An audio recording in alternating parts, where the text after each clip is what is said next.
कि मानव के रूप में कभी एहसास हुआ ही नहीं। हमें तीर्थंकर भगवान के दर्शन हुए साक्षात। प्राकृतिक से तो उनका बहुत ज्यादा लगाव था, शहर में रहना कम ही पसंद करते थे। संत शिरोमणि 1008 आचार्य श्री विद्यासागर जी महाराज की समाधि 18 तारीख रात्रि 2:35 पे डोंगरगढ़ चंद्रगिरी पर्वत क्षेत्र में हुई। भूल हमसे क्या हो गई जो हमसे रूठ के इतना दूर चले गए।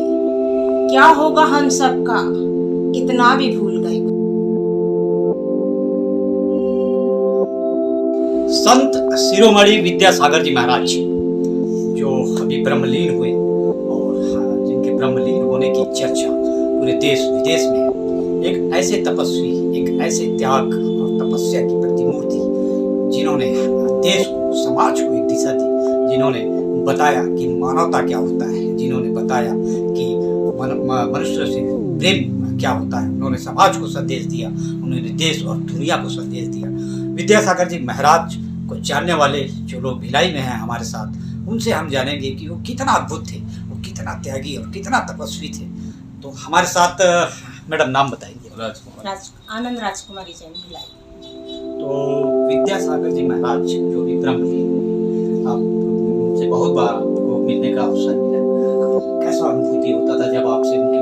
हम बचपन से सुनते थे कि हमारे भगवान ऐसे होते हैं, वैसे होते हैं, मुनि महाराजों से भी सुना, लेकिन हमें कभी एहसास ही नहीं हुआ कोई भी संत मिलके कि वो साक्षात ऐसे दिखते होंगे।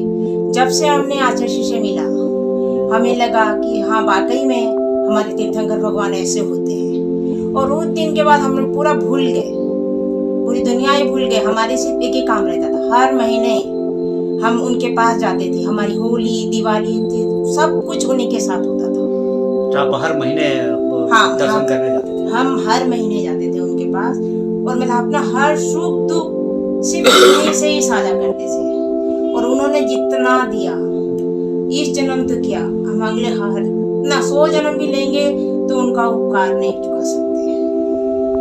तो जब आप उनसे मिलते रहोगे, जब आप उनसे बात करते होंगे, तो कैसी अनुभूति आपको मिलती होगी, कैसा महसूस होता? मतलब एक दिव्य और अलौकिक दर्शन होती थी। ऐसे लगता है कि हम इस दुनिया में नहीं, हम मतलब समुसरण में बैठे हुए हैं और हमें कुछ भी सुनाई नहीं देता था। सिर्फ उनको देखते रहो, देखते रहो, देखते रहो। उनकी मोहनी मूर्त में ही हमें सब कुछ दिखाई देता था।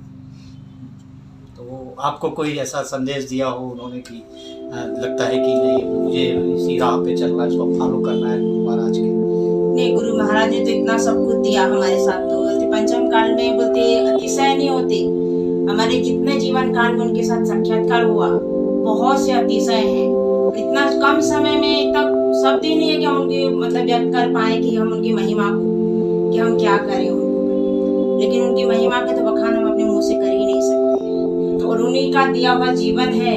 हम यही चाहेंगे कि जितना जीवन के जीवन है, हम उन्हीं के बताए हुए मार्ग पे चलेंगे।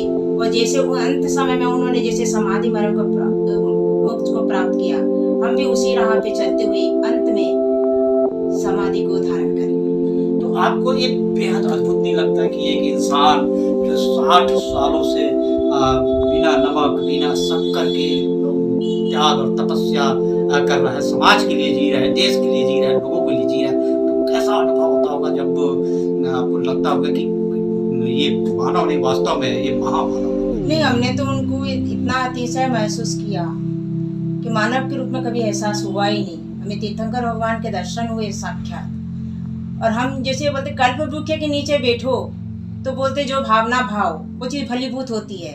लेकिन हम तो कभी भी गुरु जी के सामने जाते, आंखें बंद करके, बिना भावना भाए, बिना बोले, बस सोच के जाते, वो चीज़ें पूरी हो जाती।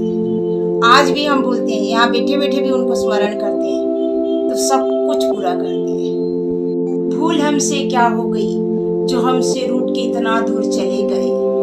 क्या होगा हम सबका इतना भी भूल गए गुरु जी, इतना भी भूल गए।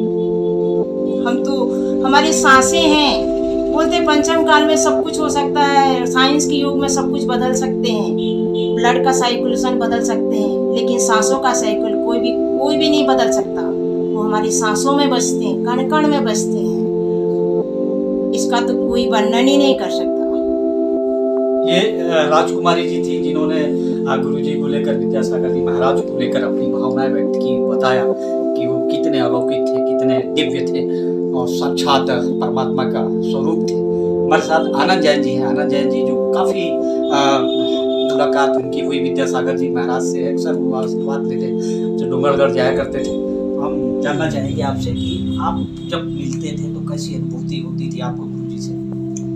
जब गुरु जी के पास जाते थे और हम मिलते थे तो अपनी कोई सूध बूध नहीं रहती थी। बस कुछ सोच के जाते थे, कुछ बात करेंगे या कुछ बोलेंगे, पर वहाँ जाने के बाद सिर्फ उनके चेहरे को देखने के बाद सारी सूध बूध खत्म हो जाती थी।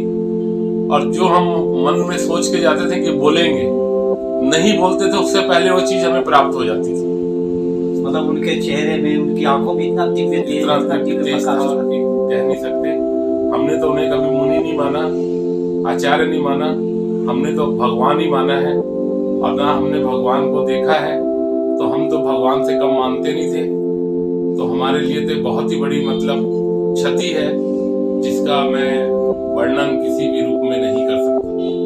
मैं और मेरे परिवार के लिए सब कुछ थे और सब कुछ उनका दिया हुआ है। हमने कोई भी चीज अगर मन में मांगा, मन में सोच के गए हैं, बिना मांगे उससे पहले वो चीज थोड़ा मांगा है, दुगनी मिल गई है।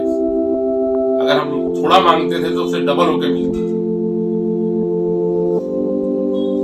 तो एक सूनापन और एक खालीपन तो आपको रह गई, लेकिन उनकी सबसे अच्छी बात आपको क्या लगती थी कि क्या उनकी सबसे जो अच्छी बात? तो उनकी जो भी कहते थे सारी चीज अच्छी थी, गलत तो कुछ कहते ही नहीं थे। हर समाज, हर व्यक्ति, हर चीज के लिए उनके अच्छे संदेश रहते थे। जो आपने ग्रहण किया? हमने तो बहुत सारी चीजें ग्रहण की हैं, पर कि आगे गुरु जी के बताए इसी मार्ग पे चलना है। गुरु जी के मार्ग पे कहे हुए भी चल रहे हैं और कोशिश करेंगे आगे भी कि उनके बताए हुए मार्ग के ऊपर ही ये जीवन आगे निरंतर चलता रहे। गुरु जी के द्वारा किए हुए कार्य, जो हमारी बच्चियां हैं, उनके लिए उन्होंने जो प्रतिभा स्थली खुलवा रखी है, और वो प्रतिभा स्थली में कोई भी मतलब शाकाहारी परिवार के कोई भी बच्ची वहाँ पर पढ़ सकती है।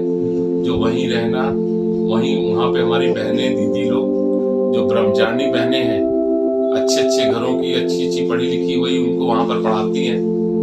गौशालाएं खुलवा रखी है, करीब कम से कम पूरे देश में गुरु जी के नाम से 150 से 200 गौशाला हैं।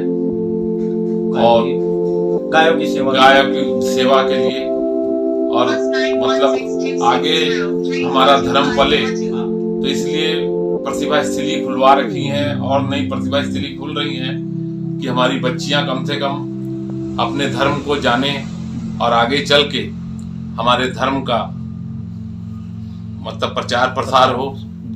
और मतलब अगर लड़कियां कल को बड़ी होके ये बहू बनेंगी या बेटी बनेंगी, तो ये परिवार को संभालेंगी। परिवार में अगर नारी अगर अच्छा हो रहेंगी, सशक्त रहेंगी, तो परिवार भी आगे सशक्त रहेगा और बढ़ेगा। और गरीब नारियों के लिए उन्होंने हस्तकरघा उद्योग खुलवा रखे हैं जगह जगह, कि जिससे वहाँ के ग्रामीण नारियां इसका क्या नाम है, वहाँ पे काम करती हैं। वो खुद में अपने आप में आत्मस्वावलंबन बन रही हैं और शाकाहार बन रही हैं। और उनके शाकाहार को ज्यादा, और उनके जो घर परिवार में जो मतलब कह लो, मतलब आज के वातावरण में जो ये मतलब दारू पीना या मतलब मांस मच्छी खाना, वो सब छोड़ रहे हैं। उन्हीं के ऊपर उनका विशेष पर्यावरण से भी बड़ा लगाव था। प्राकृतिक से बहुत बड़ा लगाव था, और जहाँ प्राकृतिक रहती थी वहीं पे वो रहना पसंद करते थे और वहीं पे वो जाते थे। तो प्राकृतिक से तो उनका बहुत ज्यादा लगाव था, शहर में रहना कम ही पसंद करते थे। तो आपने सुना ब्रह्मलीन विद्यासागर जी महाराज के जो शिष्य हैं आनंद जैन जी और राजकुमारी जैन जी, उनके प्रति उनका जो सम्मान था अपने गुरु जी के प्रति उन्होंने व्यक्त किया और बताया कि गुरु जी ने किस तरह विद्यासागर जी महाराज समाज को संदेश देते थे, किस तरह नारी सशक्तिकरण के लिए काम करते थे, किस तरह गौ सेवा के लिए काम करते थे। प्रकृति से बड़ा लगाव था उन्हें, प्रकृति से बहुत जुड़े हुए थे और सब समाज को उन्होंने भला किया, सभी समाज को दिशा दी, सभी समाज को एक संदेश दिया, आगे बढ़ने के लिए प्रेरित किया। तो आज हम उनके जो परम शिष्य आनंद जैन जी उनसे बात कर रहे थे, उनके बारे में जान रहे थे। तो हमारा ये छोटा सा प्रयास गुरु जी को जानने का कैसा लगा, हमारा ये एपिसोड कमेंट बॉक्स में जरूर बताइए। इस तरह के और वीडियो देखने के लिए हमारे चैनल को लाइक शेयर और सब्सक्राइब जरूर करें। तब तक के लिए